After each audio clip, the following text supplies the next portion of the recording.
traveled overseas and studied other cultures around the world. And what I found is that anywhere I go now in the world, I can go to any place. You name the place, I can go there and show up. And I can have an experience with that culture without a language that I know, other than music and the drum. Because every culture in the world, except for the United States, has a rhythm culture. And once you learn sort of basic principles of rhythm and drumming, you can literally go anywhere in the world and have a connection with people that makes you feel like you're home and your family.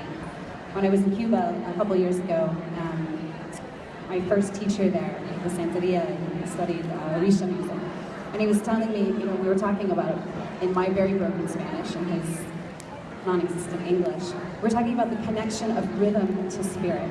And basically, you know, what I was saying to him and what he was echoing back was that when we play and we put ourselves in what's called entrainment, do you know what entrainment is? Do you know what that word means?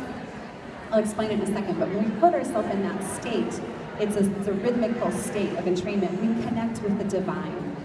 And we experience this in our yoga practice, right? You get in the flow and you put that connection with the divine. Well, rhythm and music, as Martin knows here from ecstatic dance community, how many of you do ecstatic dance?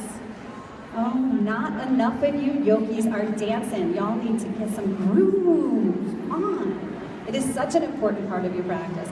Ecstatic dance is really about just moving authentically from within. So there's no structure, there's no class, there's no way to move except from what moves you from inside out. So it's a great experience. Entrainment is what happens in nature. It's a very natural phenomenon.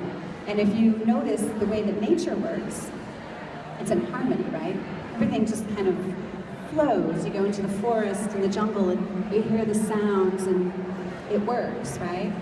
Because nature understands entrainment, and we actually understand entrainment in our most natural state. So what happens in entrainment is you have two bodies that are going in a similar direction, and eventually they'll start to vibrate at the same frequency, and they'll entrain, they'll become like one. Now, Yola!